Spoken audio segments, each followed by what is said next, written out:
அதுல இன்னொரு விஷயங்க, விஜய் ஒரு காரியம் செஞ்சுட்டார், எது மோடி செய்யல, மோடி வருத்தப்படுறாரு.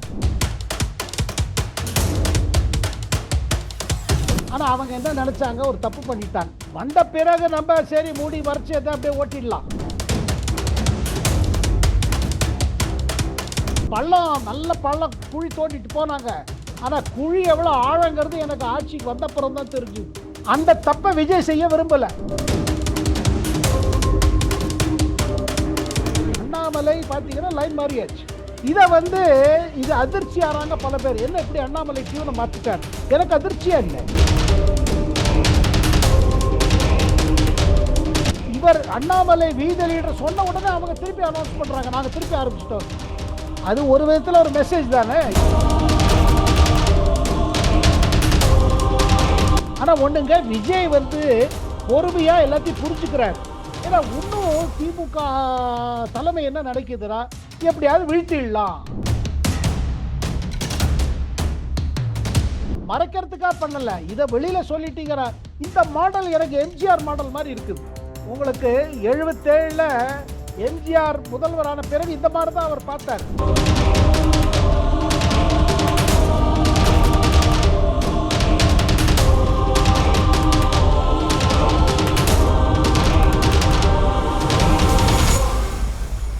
ரியல் ஒன் நண்பர்கள் உறவுகள் அனைவருக்கும் வணக்கம். இன்று நம்மோடு இருப்பவர் மூத்த பத்திரிகையாளர் டெல்லி சேகர் ஐயர் அவர்கள். வணக்கம் சார். வணக்கம் சிவா சார். வணக்கம். இந்த வெள்ளை அறிக்கை குறித்த விமர்சனங்கள் எதிர்கட்சிகளால எப்படி முன்வைக்கப்படுகிறது அப்படின்னா, விஜய் அவர்கள் கொடுத்த தேர்தல் வாக்குறுதிகளை நிறைவேற்றாமல் காலம் தாழ்த்துவதற்காகத்தான் இந்த வெள்ளை அறிக்கையை வெளியிட்டு இருக்காங்க. கஜானா காலி அப்படிங்கிற நிலையில வெள்ளை அறிக்கை வெளியிடப்பட்டிருக்கு அப்படின்னு சொல்லி கருத்துக்களை முன்வைக்கிறாங்களே சார், இதை எப்படி பார்ப்பது சார்? இல்லைங்க, அவங்க வேற என்ன சொல்ல முடியும் சொல்லுங்க. இப்ப யாராவது ஸ்டாலின்ட்ட கேட்க வேண்டிய கேள்வி இதுதானே. இப்படி கடனை வாங்கினீங்களே, எதுக்காக வாங்கினீங்க? உங்க அரசியலுக்காக வாங்கினீங்களா, மக்கள் நலனுக்காக வாங்கினீங்களா, தமிழ்நாடு வளர்ச்சிக்கு வாங்கினீங்களா? இவ்வளவு ஏன் கசிய விட்டீங்க? கஜானாவை காலி பண்ணிட்டு போனதுல தானே அது முதல்ல தெரிஞ்சது. ஆனா அவங்க என்ன நினைச்சாங்க, ஒரு தப்பு பண்ணிட்டாங்க. என்னன்னா, நம்ம கடன் வாங்கிடுவோம், வந்த பிறகு நம்ம சரி மூடி மறைச்சு எதை அப்படியே ஓட்டிடலாம். இப்ப பாருங்க, விவசாயிகளுக்கு நீங்க ஏதாவது ஒரு நிதி கொடுக்கணும்னா, மகளிர்களுக்கு ஏதாவது செய்யணும்னா, சின்ன பிள்ளைகளுக்கு ஏதாவது செய்யணும்னா, அதுக்கு கஜானா காலியா இருந்தா எப்படி செய்ய முடியும்? என்ன கேட்டீங்கன்னா, விஜய் கைப்பற்றிருக்கிறது ஒரு நேர்மையான ஒரு ஓப்பன் பாலிடிக்ஸ், ஓப்பன் கவர்னன்ஸ். இதுல அவர் பழி வாங்கறதுக்கா பண்ணல, மறைக்கிறதுக்கா பண்ணல, இதை வெளியில சொல்லிட்டீங்க. இந்த மாடல் எனக்கு எம்ஜிஆர் மாடல் மாதிரி இருக்குது. உங்களுக்கு 77ல எம்ஜிஆர் முதல்வரான பிறகு இந்த மாதிரி தான் அவர் பார்த்தாரு. எப்படி அந்த அரசு, கலைஞர் அரசு எப்படி இருந்துச்சு, எப்படி செயல்பட்டது, எங்கெங்க போச்சு. ஏன்னா பாருங்க, இது ஒரு பெரிய மாத்திரை. விஜய் சும்மா 5 வருஷம் ஓட்டணும்னு வரல அவர். அதுல இன்னொரு விஷயங்க, விஜய் ஒரு காரியம் செஞ்சுட்டார், எது மோடி செய்யல, மோடி வருத்தப்படுறாரு. என்ன விஷயம் சார், சொல்லுங்க சார். அதாவது இவர் வெள்ளை அறிக்கை விட்டு இருக்கிறத சொல்லிட்டார். மோடிக்கு 2014 இந்த மாதிரி வந்த போது அவருக்கு இதே தோணிச்சு. இந்த காங்கிரஸ் அரசு, காங்கிரஸ் தலைமையில இருந்த யூபி அரசு, எதுல பெரிய பங்கு வகித்து இருந்த டிஎம்கே உள்பட இந்த கட்சிகள் பண்ண அட்டூழியங்கள் என்ன, எப்படி இது பண்ணிட்டு போனாங்க, மோசம் அடிச்சுட்டு போனாங்க, வங்கிகளை எப்படி இது பண்ணிட்டு போனாங்க, இதெல்லாம் பத்தி பிரதமருக்கு என்ன தோணிச்சுன்னா, 2014ல மேல வந்த பிறகு நம்மளும் ஒரு ஒயிட் பேப்பர் கொடுக்கணும்னு நினைச்சார். ஆனா ஒயிட் பேப்பர் கொடுக்கல. முழு விவரம் கிடைத்த பிறகு பிரதமர் என்ன நினைச்சாருன்னா, இதை நம்ம வெளியில விட்டுட்டோம் வச்சுக்கோங்க, இந்தியாவோட பொருளாதாரம் இந்த நிலைக்கு இவ்வளவு குறைபாடுகள் இருக்குது, வெளியில விட்டாங்கன்னா நம்ம பொருளாதாரம் மேலும் பாதிக்கப்படும், அதனால இதை வெளியில சொல்ல வேண்டாம்னு ஒரு முடிவு எடுத்தார். அதுல என்ன ஆச்சு பாருங்க, அதுக்கப்புறம் வங்கிகள்ல ஒரு கொள்ளை கூத்து எல்லாம் வெளில வந்துச்சு பாருங்க. அப்ப என்ன சொன்னாங்க, இதே காங்கிரஸ் கட்சி, இது பிரதமர் ஆட்சிக்கு வந்த பிறகு நடந்ததுட்டாங்க. முன்னாடியே வெளியில விட்டுருந்தா சொல்ல போய் நிலைமை எப்படி இருக்குது. இதை சீர் செய்வதற்கு தான் நாங்க வந்திருக்கோம். அதனால்தான் பிரதமர் நீங்க பார்த்திருப்பீங்க, 2019 தேர்தலுக்கு பின்னாடி ஒரு நேர்காணல் சொன்னாரு, எனக்கு தெரிய காங்கிரஸ்காரங்க நல்ல பள்ளம் குழி தோண்டிட்டு போனாங்க, ஆனா குழி எவ்வளவு ஆழங்கிறது எனக்கு ஆட்சிக்கு வந்தப்புறம் தான் தெரிஞ்சுது. அந்த தப்பை விஜய் செய்ய விரும்பல. ஏன்னா ஒரு ஆண்டு காலம் அப்புறம் இதை சொன்னார் வச்சுக்கோங்க, விஜய் நீங்க தான் சொல்லிட்டு போயிட்டு திருப்பிடுவாங்க கதையை. அதுல இருந்து அவர் தன்னை காப்பாத்திட்டார். மோடி செய்த தவறை விஜய் செய்ய இல்லை. ஏன்னா அதை அன்னைக்கு மோடி சொல்லித்தார் வச்சுக்கோங்க, இந்த பிரச்சனை வந்திருக்காது. ஏன்னா இப்ப காங்கிரஸ் கட்சியோட குற்றச்சாட்டு என்ன, பொருளாதாரத்தை கெடுத்ததே மோடி தான் சொல்லிட்டு இருக்காங்க. அண்ணாமலை அவர்கள் தமிழக பாஜகவுல இருந்து வெளியேறிய பிறகு வீத லீடர் அப்படிங்கிற ஒரு இயக்கத்தை துவக்கிறாங்க. என்ன தெரிவிச்சிருக்காங்க அப்படின்னா, இந்த இயக்கம் வந்து கட்சியாக மாறும் போது வேறு விதமாக இருக்கும் அப்படிங்கிற கருத்துக்களை ஒரு தொலைக்காட்சி பேட்டியில தெரிவிச்சிருக்காங்க. அண்ணாமலை அவர்களுடைய மூவ் எப்படி சார் பாக்குறீங்க? இல்லைங்க, அவர் வந்து எப்போ ஒரு முடிவு எடுத்தாரோ, இதை விட்டுட்டு பாஜக விட்டுட்டு வெளியில போறேன்னு முடிவு எடுத்த போதே இதெல்லாம் முன்னாடி யோசிச்சிட்டார். ஒண்ணு, முதல்ல எல்லாரும் நினைச்சாங்க இல்ல இல்ல பாஜக மாதிரியே ஒரு கட்சி துவக்குவாரு, பிரதமர் மோடியை ஆதரிப்பாரு, திராவிட மாடலுக்கு எதிர்த்து இருக்கும், அப்படி இப்படின்னு சொன்னாங்க. ஆனா இப்ப போப்போ என்ன தெரியுது, அண்ணாமலையோட கட்சி டிஎம்கே 2, இல்ல அதிமுக 2, இல்ல டிஎம்கே பிளஸ் ஏடிஎம்கே 2.0. காரணம் ஸ்பேஸ் கிடையாதுங்க அங்க. முதல்ல சொன்னாரு தேசியம், தமிழ் தேசியம், தமிழ் அதாவது தேசியம், நாட்டுப்பற்று, நாட்டு இது அப்படிலாம் ஆரம்பிச்சாரு. ஆனா போப்போ ஸ்பேஸ் கம்மியா இருக்குது. அதனால தான் பாருங்க இப்ப அவரும் அதே சொல்ல ஆரம்பிச்சிட்டார். இந்த பாலியல் தொல்லைகளுக்கு பிறகு இதுக்கு காரணம் வட மாநிலங்கள்ல இருந்து வந்தவர்கள் ஒரு அட்டாக் ஆரம்பிச்சிட்டார். இதை வந்து இது அதிர்ச்சி ஆறாங்க பல பேர். என்ன இப்படி அண்ணாமலை டியூனை மாத்திட்டார்? எனக்கு அதிர்ச்சியா இல்லை. ஏன்னா இவரோட அரசியல் என்னன்னா, எதிர்கட்சியா இருக்கணும்னா டிஎம்கே அந்த லைனை பிடிக்கணும் அவருக்கு. டிஎம்கே ஆதரவாளர்கள் தான் இவரோட ஆதரவாளரும் ஆவாங்க. ஏன் இவரோட இப்ப எதிர்கட்சியோட இப்போ ஒரு எதிர்கட்சி போல செயல்படுறது டிஎம்கே அதை வரவேற்கும், உள்ளுக்குள்ள வெளியில சொல்லாம.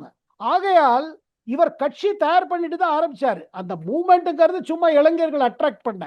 ஆனா அதுக்கு பிறகு இப்ப நான் கேள்விப்படுறது என்னன்னா, அந்த முதல்ல இருந்த இனிஷியல் இது இருக்கு பாருங்க, ஒரு என்ன சொல்றது, ஒரு பரபரப்பு, ஒரு ஃப்ரெண்ட்ஸி, அது இப்ப இல்லாத மாதிரி தான் இருக்குது. தமிழக பாஜகவை பொறுத்த வரைக்கும் அண்ணாமலை இங்க தனி இயக்கம் அப்படின்னு ஆரம்பிக்கும் போது பாஜகவுல இருந்து பெருவாரியானவர்கள் வெளியேறிக்கிட்டு இருக்காங்க. ஒன்னு அண்ணாமலை இயக்கத்துல இணைகிறாங்க, இல்ல தாவேகா பக்கம் இணைஞ்சுக்கிட்டு இருக்காங்க. தமிழகத்துல பாஜக மெல்ல மெல்ல கரைகிறது அப்படிங்கிற கோஷங்கள் தான் வெளியே வந்துகிட்டு இருக்கு. நீங்க எப்படி சார் பாக்குறீங்க? அதாவது பாஜக வந்து கரைகிறதுனா எவங்க வெளியில இருந்து வந்தாங்களோ அவங்க போறாங்க. அண்ணாமலைக்காக வந்தவர்கள், அண்ணாமலை கூட்டிட்டு கொண்டு வந்தவர்கள், அவர்கள் போறாங்க வெளியில. ஏன்னா அவங்களுக்கு இனிமே அண்ணாமலை கூட அவங்களுக்கு டெடிகேஷன். இதனால பாஜகவுக்கு ஒரு நல்லது ஏற்படும். ஏன்னா நீங்க பாருங்க, இதை விட மோசமான நிலைக்கு பாஜக போக முடியாது. அதை திருப்பி மீண்டும் ஸ்டார்ட் பண்ணணும் வச்சுக்காங்க, ஜீரோல இருந்து தான் ஆரம்பிக்கணும். அதனால போறவங்க போறாங்கிறது அது அமித்ஷாவும் இந்த பாஜக தமிழ்நாடு தலைவர்களுக்கு சொல்லிட்டாங்க, யார் போடணுமோ போட்டோம். ஆனா அதே நேரத்தில் அமித்ஷா ஒரு சொல்லியிருக்காரு, அதாவது நாங்க ஸ்டடி பண்ணிட்டோம் அண்ணாமலை போனா என்ன ஆகும்னு, அதுல எங்களுக்கு வந்து எந்த விதமான வருத்தம் இல்லை, சரி போறாரு அவர் போட்டோம். அதே நேரத்தில் பாஜக விட்டுட்டு போயிட்டு அண்ணாமலை தனியா என்ன சாதிக்க போறார், அதை பத்தி அவர் யோசிச்சாரா அப்படின்னு ஒரு கிண்டலா கேட்கிறாரு. ஏன்னா இப்ப வந்து ஒண்ணு, அவர் முழுமையாக ஸ்டாலினோட கை கொடுத்தானோ தன்னோட எதிர்கட்சி பாலிடிக்ஸ்க்கு, இல்லைன்னா நடக்காது. இல்ல அவர் வந்து விஜயோட கை கொடுக்கணும், அது முடியாது. ஏன்னா அண்ணாமலை பாஜக விட்ட காரணம் என்ன, விஜய் போல ஒரு ஆள் சிஎம் ஆயிட்டாரு, நான் ஆக முடியலையே. அண்ணாமலை பின்னாடி இருப்பது தான் சிஎம் ஆகாத போன ஒரு வருத்தம் தான், ஒரு டிசப்பாயின்மெண்ட். சோ தான் சிஎம் ஆகிறதுக்கு என்னவோ அதெல்லாம் செய்ய போறாரு. சார், தமிழக பாஜக தலைவர் நயினார் நாகேந்திரன் அவர்கள் சூப்பர் ஸ்டார் ரஜினிகாந்த் அவர்களை சந்திச்சுட்டு வந்தாங்க. இன்னைக்கு என்ன தெரிவிச்சிருக்காங்க அப்படின்னா, ரஜினிகாந்த் எந்த ஒரு கட்சிக்கும் எந்த ஒரு அமைப்புக்கும் இனி ஆதரவு குரல் கொடுக்க மாட்டார் அப்படின்னு சொல்லி நயினார் நாகேந்திரன் தெரிவிக்கிறாங்க. சோ இதனுடைய பின்னணி என்னவாக சார் இருக்கும்? ஏன்னா ரஜினிக்கு பதிலாக நயினார் நாகேந்திரன் அவர்கள் பேசுறாங்க, எப்படி புரிந்து கொள்வது சார்? இல்லைங்க, அதுல என்னன்னா ரஜினிக்கு ஒரு வருத்தம், விஜய் முதல்வர் ஆயிட்டாரு, நம்ம 21 வந்தார், நம்ம ஆயிருக்கலாமே, அது வெளிப்படையாகவும் சொன்னாரு. நான் அரசியல் முழுமையா வந்திருந்தால் நானும் சிஎம் ஆயிருப்பேன், அது சொல்லிட்டாரு. அதுக்கு பிறகு அண்ணாமலை டெல்லி செல்வதற்கு முன்பாக ரஜினிகாந்த் வாழ்த்து பெற்று சென்றார். பிறகு வந்த பிறகு வாழ்த்து பெற்று சென்றார். ரஜினிகாந்தோட ஒரு கைடன்ஸ்ல தான் இவர் இந்த மூவ்மெண்ட்டை தொடங்கியிருக்காரு, கட்சி இது பண்ணியிருக்காரு. அப்படி சொல்லும் பொழுது அப்போ வந்து நான் கேள்விப்படுறது என்னன்னா, மற்ற ரஜினி ரசிகர் மன்றத்தில் இருக்கிறவங்க, அவங்க மனைவி லதா அவர்கள், அவங்களுக்கெல்லாம் என்ன தோணித்து, இவர் ரஜினிகாந்த் பேரை வச்சு அண்ணாமலை இது பண்ணக்கூடாது, அதுக்கு அதனால தான் பாருங்க அவங்க துவக்கி இருக்கிற ஒரு மக்கள் மேடை அது மார்ச்ல துவக்கியாச்சு. இவர் அண்ணாமலை வீதி லீடர் சொன்ன உடனே அவங்க திருப்பி அனௌன்ஸ் பண்றாங்க, நாங்க திருப்பி ஆரம்பிச்சிட்டோம். அது ஒரு விதத்தில் ஒரு மெசேஜ் தானே, இது தனி இயக்கம் அது தனி இயக்கம், இது கன்ஃபியூஸ் பண்ணாதீங்க. ஒன்று. இரண்டாவது, ரஜினிகாந்துக்கு வந்து பார்த்தீங்கன்னா அவருக்கு பிரதமர் மேல ரொம்ப இது இருக்குது. அப்புறம் பாஜகவோட தேசிய கொள்கை மீது ரஜினிகாந்துக்கு ஒரு முழு சப்போர்ட் இருக்குது. அதாவது ஸ்டாலின் ஐயாவோட அவருக்கு நல்ல உறவு இருக்குது, பல திமுக தலைவரோட நல்ல ரிலேஷன், அது ஒரு பக்கம். ஆனா அதே நேரத்தில் தேசிய அளவில் பிரதமர் மோடி 12 ஆண்டு காலம் செய்த சாதனைகள், இந்த தேசம் போற போக்கு, இந்தியாவோட வளர்ச்சி, இதுல முழுமையாக ரஜினிகாந்த் மோடியை ஆதரிக்கிறார். அப்படி இருக்கும் பொழுது அண்ணாமலை தன் பெயரை உபயோகப்படுத்தி நாளைக்கு பாஜகவை எதிர்த்தோ இல்ல பிரதமர் மோடியை எதிர்த்து குரல் கொடுக்க ஆரம்பிச்சாருன்னா ரஜினிகாந்த் அதை விரும்ப மாட்டார். அதனால தன்னை டிஸ்டன்ஸ் பண்ணிக்கிறாரு. அந்த டிஸ்டன்ஸ் அதுதான் இதோட அடையாளம். நீங்க இப்ப நேற்று கூட பாத்தீங்கன்னா நயினார் நாகேந்திரன் அப்புறம் மற்ற நிர்வாகிகள் எல்லாம் சேர்ந்து போய் பார்க்கறாங்க. பார்த்துட்டு என்ன எதுக்கு பார்த்தாங்க? 12 ஆண்டு காலம் மோடி படைத்த சாதனைகள் பாஜக தலைமை ஒரு புத்தகங்கள்லாம் வெளியிட்டு இருக்காங்க. அதை போய் கொடுக்க போனாங்க, ஒரு கட்டுசி கால் மாதிரி. அப்ப அதுல இருந்து என்ன தெரியுது?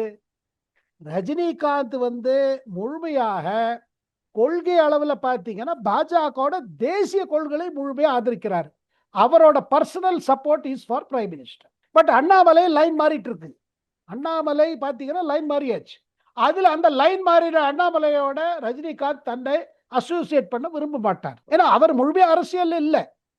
தன் பெயரை உபயோகப்படுத்தினார்னா இன்னும் அரசியல் ஆயிடும்ல, அது அதிகமாயிடும். தமிழ்நாட்டில் தாவேகா அரியணை ஏறி முதல் பட்ஜெட் கூட்டத்தொடர் துவங்க இருக்கிறது. அதற்கு முந்தைய நிலையில 2 நாட்கள் சட்டமன்ற புதிதாக வந்திருக்கக்கூடிய சட்டமன்ற உறுப்பினர்களுக்கு பயிற்சி கொடுக்கக்கூடிய நிகழ்வுகள் நடந்துகிட்டு இருக்கு. முதல் சட்டமன்ற பட்ஜெட் கூட்டத்தொடர் எப்படி சார் இருக்கும்? ஏன்னா திமுக எதிர்க்கட்சி தலைவராக உதயநிதி ஸ்டாலின் இருக்காங்க. எப்படி சார் இது இருக்கும்? எப்படி பாக்குறீங்க? கொஞ்சம் காரசாரமாவே இருக்குங்க. அதாவது பீகார் மாநிலம் போலவோ இல்லை முன்னெல்லாம் யூபி மாநிலம் போலவோ நடக்கக்கூடாதுன்னு தான் நான் சொல்லுவேன். ஏன்னா இப்போ எதிர்கட்சிகள் இடையே ஒரு ஃப்ரஸ்ட்ரேஷன் கிளம்பிருச்சு.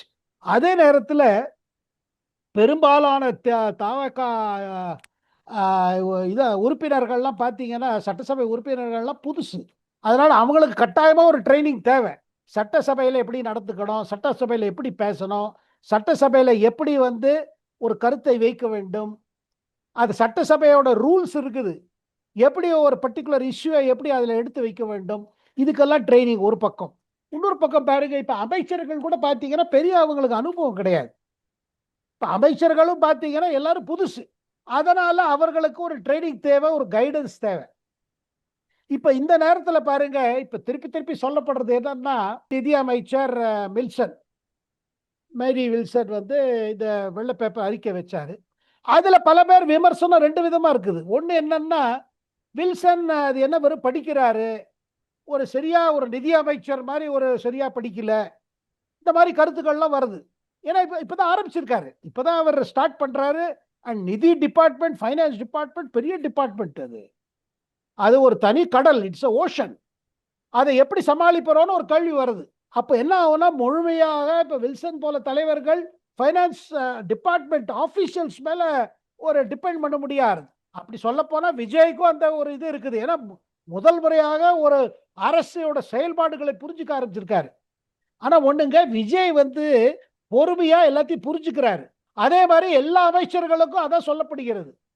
விஷயத்தை புரிஞ்சுக்கங்க, டிபார்ட்மெண்ட்டுக்குள்ள என்கொயரி பண்ணுங்க, அதுக்கு பிறகு நீங்க என்ன முடிவு எடுக்கணுமோ பார்த்து எடுங்கள், ஜாக்கிரதையா இருங்கள். ஏன்னா எதிர்கட்சிகள் காத்துட்டு இருக்காங்க. ஏன்னா அதை தவிர்த்துங்க, சிஸ்டத்துக்குள்ளே பல பேர் இருக்காங்க. இந்த சிஸ்டம் மாறிறதுனால, கசி அது குறைவதனால, வர வேண்டிய கிம்பளம் எல்லாம் வராம இருக்கிறதுனால பல பேர் யார் அரசியல் அதிகாரிகளா இருக்கார்களோ, ஊழியரா இருக்கிறார்களோ, அவர்கள் டிஎம்கேக்கு ஒரு இதுவா இருப்பாங்க. இல்ல இருக்கிறதெல்லாம் எடுத்து சொல்ல பார்ப்பாங்க, எப்படியாவது ஒரு பிரச்சனை உண்டாக்கலான்னு. ஏன்னா இன்னும் திமுக தலைமை என்ன நினைக்குதுன்னா, எப்படியாவது வீழ்த்திடலாம், 6 மாசத்துல வீழ்த்திடலாம், 2 மாசத்துல வீழ்த்திடலாம் நினைச்சிட்டு இருக்காங்க. ஒரு பக்கத்துல மக்கள் பார்த்தீங்கன்னா, சரி இதெல்லாம் கொஞ்சம் இதுவா இருக்கு, தடுமாறி எல்லாம் தடுமாறுறாங்களோன்னு தோணுது. ஆனா என்ன கேட்டீங்கன்னா, இது போக பிடிச்சிட்டுருவாங்க, இது சமாளிச்சிருவாங்க. ஆனா சட்டசபை இந்த தொடர்ல இந்த டென்ஷன்லாம் வெளியில வரும், கட்டாயம் வரும். பல்வேறு முக்கியமான தகவல்கள், செய்திகளை நம்முடைய உறவுகளுடன் பகிர்ந்து கொண்டதற்கு நன்றி சார். நன்றி, வணக்கம் சிவா சார், வணக்கம்.